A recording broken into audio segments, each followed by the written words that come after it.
The biggest number one benefit of me being able to do more freestyle content without needing to use, any form of deck profile is I now get the chance to talk about any rubbish I want. I could choose to talk about cheaters, I could choose to talk about people who don't know how to play the decks, I could choose to talk about, another Stoichia multi-attack deck that's better than Night Rose. But today, I want to talk about the support that really makes me go, what the hell?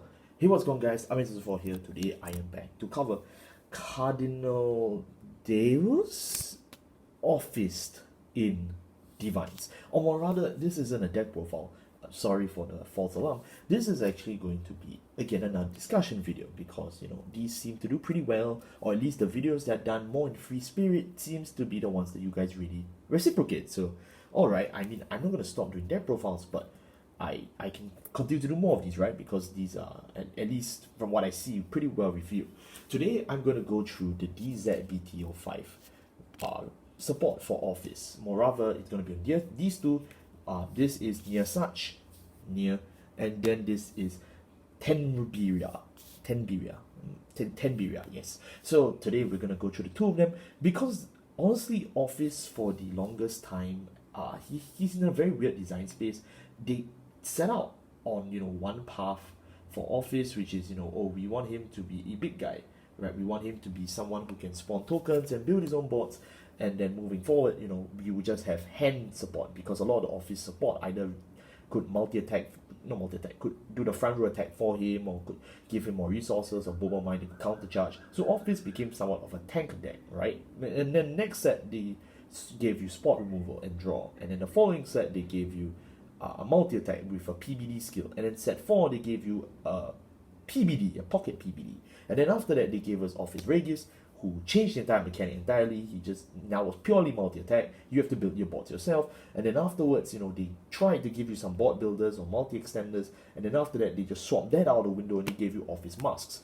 But the benefit of Orfist Masks is that they actually did a bit of a coherent job, and that was because they gave him not only just one booster set support, they gave him an entire reprinted deck set, right? So generally speaking, Orfist was actually on a pretty good plate when DivineZ ended, and I actually covered Orfist in DivineZ deck profile links in the description, talking about how the ratios could do him much good. Now, I'm here to report a year later that things have changed, right? He did get some support here and there, but it's not doing him much favors. So today I want to talk specifically about the DZBT05 support. The O2 support that he got was really bad. I'm not going to cover it all because it's just not even worth your time. In fact, the card that they reviewed next to the DZBT02 support, Raphilog, was a monthly Bushiroad promo. In fact, it is the second last monthly Bushiroad promo besides Blaster Blade, the Vanguard. And we all know how that guy ended up. But Raphilog, or Shikanoko no Konoko Koshtantan, is a lot better than Blaster Blade, the Vanguard. So yeah, I will be talking about him in this video as well because I know some people don't actually know he exists, so I'm just gonna spend some time. Orfist is a deck that, since we're wrapping up 2024 and we're closing up, it's a deck that I personally enjoy more and more. It is the only deck that I've gone undefeated with at the WGP this year, so I have a lot of respect for Orfist. I'm really grateful, especially to the people that somehow, this is the deck that I've been getting a lot of charity for. One of my friends actually gave me Orfist Masks for a Christmas present, and then someone else gave me the Orfist SIR, but I'm just never going to use it. But I appreciate it, right? I appreciate everything that I'm given. And strangely enough, this is the Orfist deck, as in this is the deck based on the whole Dark Catholics kind of thing, which is kind of funny, right? So yeah, I'm just going to talk about this in its entirety for all the support, because it's kind of concerning that we seem to be repeating history, right? It seems to be that Orfist is going back into that design space where nobody knows what he wants to do again. So let's just talk about it. First, I want to talk about the more controversial one of the two, which is Tenebria. Tenebria is a common from DZBT05, Omniscient Awakening. So again, I covered most of the decks I wanted to cover in DZBT05. I just didn't want to do a video on him, as in this deck again, because it's kind of weird. I feel like we needed a more free-spirited discussion, and thanks to the discussion style that I've been having on my channel recently, I can benefit from it by talking about random nonsense I want. Tenebria, as long as you have a Shadow Army token, all of your Shadow Army tokens on your board, which is this fat guy, and him, and him, and him, and him, and him, all of these fat boys, they get a skill which is that they can, when your Vanguards attack, you can retire themselves, just kill themselves, and their unit being attacked gain 5, right? So very interesting on face value now. It seems to be able to give you your Shadow Army tokens additional 5k shield, in the sense that you just retire it, and now it can contribute onto the board as a 5k guard, right? I mean, that sounds pretty good. And not only that, but you can now just give all your Shadow Army tokens that ability at 0 cost, right? All you need is just to have him on the board. So the pros is very simple. If you can spawn a lot of Shadow Army tokens, you can effectively just have him on the board, right? And then your Vanguard of choice. And then if you have, say, multiple Shadow Army tokens, let's say you have 4 others, you generally have not only a very solid offense, you also get a pretty good defense, because you have up to 20k shield on the board. Since he needs a board space, you can call 4 other Shadow Army tokens.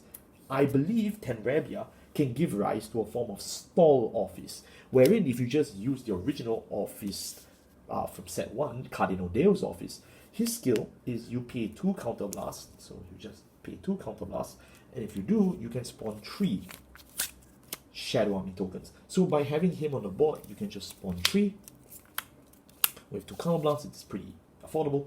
And then if you just use another skill, say Howling Moonlit Night, you get a 4th one, and not only that, you get 30, 30, 18 plus 8, 26k columns all around. Don't forget, Orfist is actually a pretty good beat stick. He's an 18k body.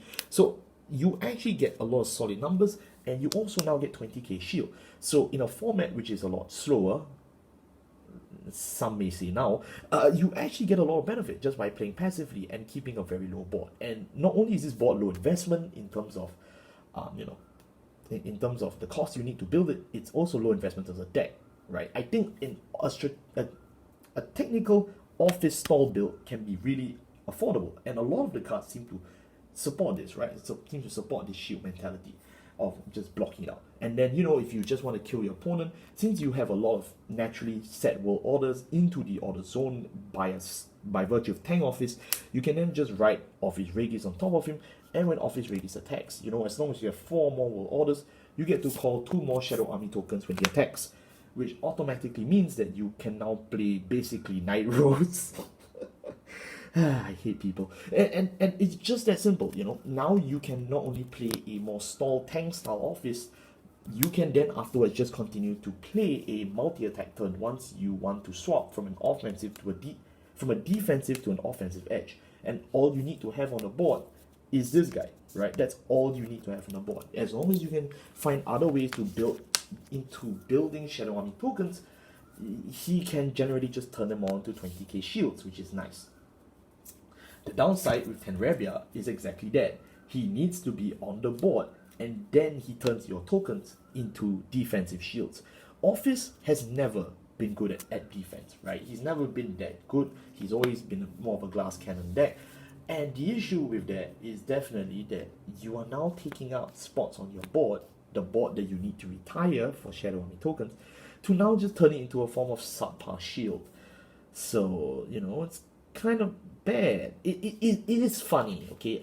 The whole reason why I want to do this video is to highlight it is funny to play a stall Orfist. It's a tank style Orfist that could do that.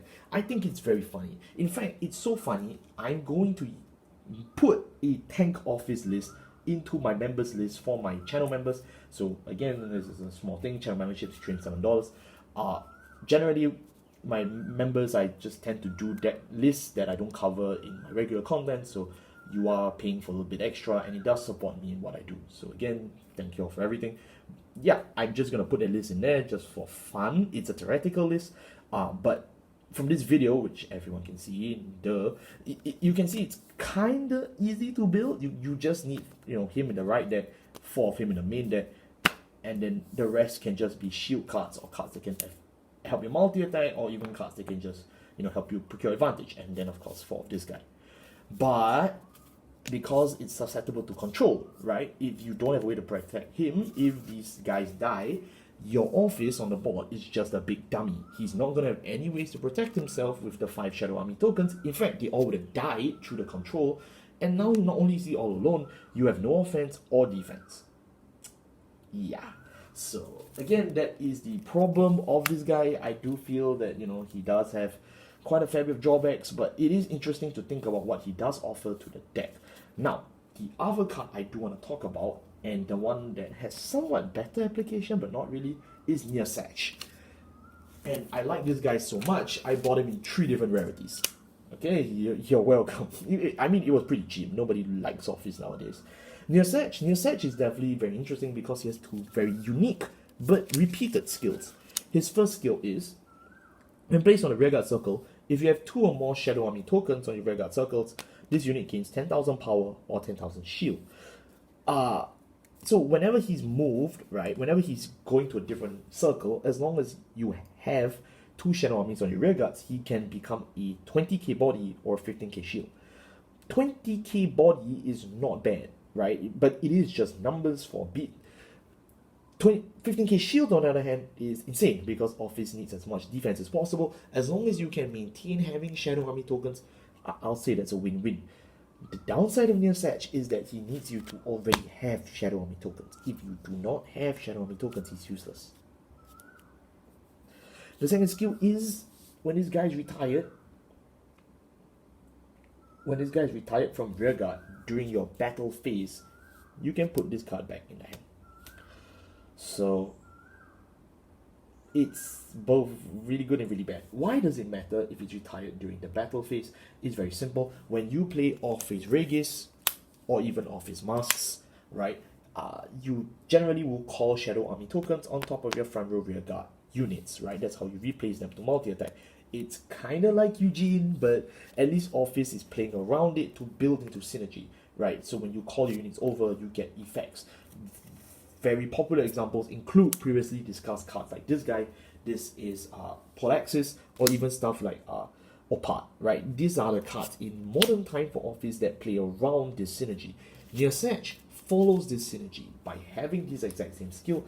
It ensures that you do actually get a way to, you know, return cards to your hand, and now that he's a 15k shield, you can now reuse that on the defensive. So he can toolbox in and out from an offensive card to a defensive card, which, you know, is pretty good.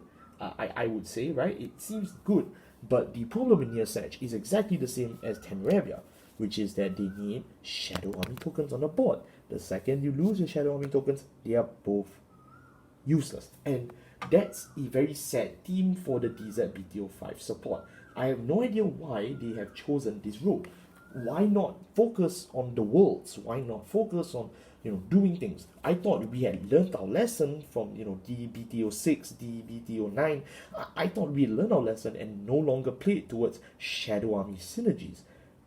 Appears not. The fact that I can even consider something like Orfist Deus, it tells you that they are going really strongly on this synergy, and the synergy seems to be great, but the synergy has the inherent weakness that, you know, it's just completely bad to control. If you fight control, you just go home, right? So if you fight a child, you can probably play Stun Orfist and it'll probably be pretty fun. It may be fun enough that I will just do the list for my channel members, but you just lose the second your opponent walks up with basic control. Flagber, Eugene, Varga, Vermilion, Gandiva, anything, Chronoscommand, you're finished, right? Your whole gameplay just walks out.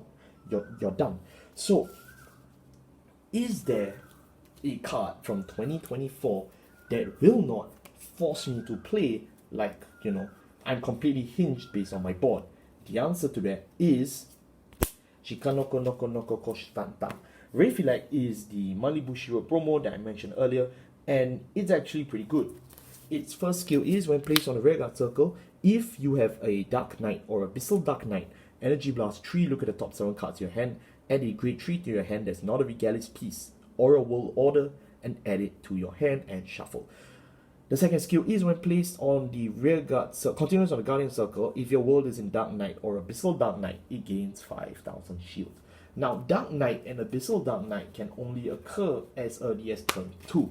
So, generally speaking, having a 10k shield on turn 2 is pretty nice. Not only that though, this is a card that uses energy to search for the worlds or any grade 3.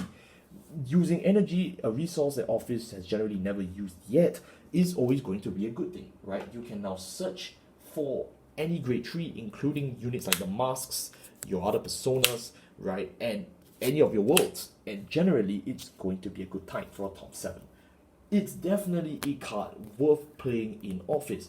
It having shield as well plays into this stupid little stall Orfist idea, right? It seems to generally support it because now all the Orfist cards seem to spot shield.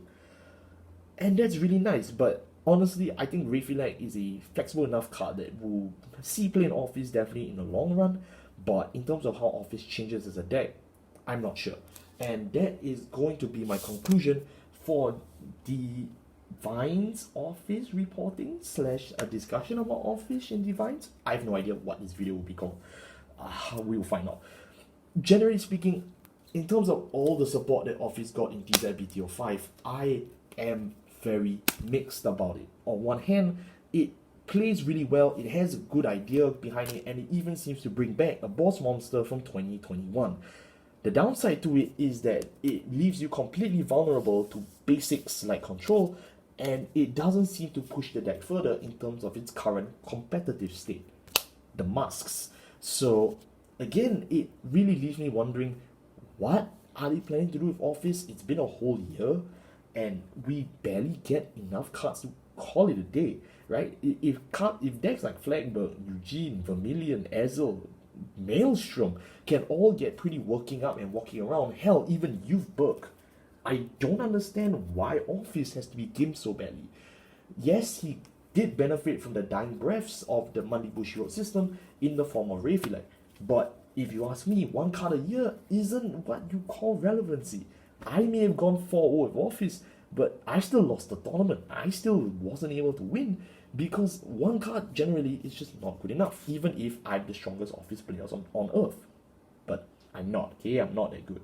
So, yeah, overall, I'm just really stuck on this support, but I just really wanted to talk about it because I've not seen anyone break down this support in a coherent, or at least, like, I can't use the word coherent.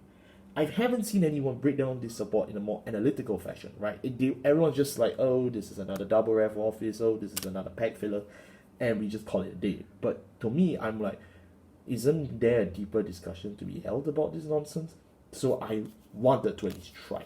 If you've learned anything about Orfist from this video, or if you're interested in Orfist, or you want to talk about this deck, let's say this is your favorite deck for some reason, sure, hop down in the comment section below. I'd love to hear your thoughts about it because this is something I've been puzzled about. I'm pretty sure the time this video comes out, yes, I may have, just released my Shiranui video. Yeah, in fact, I'm pretty sure the Shiranui video will just come out. So I'm kind of on the ends of the competitive year. I just want to take a brief look back into all the things that we've had so far. And yeah, looking back at Orfist, I think he definitely got the harsher end of the stick. I'm not sure how they're going to turn it around. We know we're getting some form of mass support in DZ BTO6. I really hope we get something playable. And if we do, I guarantee you I'll talk about it in a follow-up. Thank you so much for watching. I'll see you next time. Take care.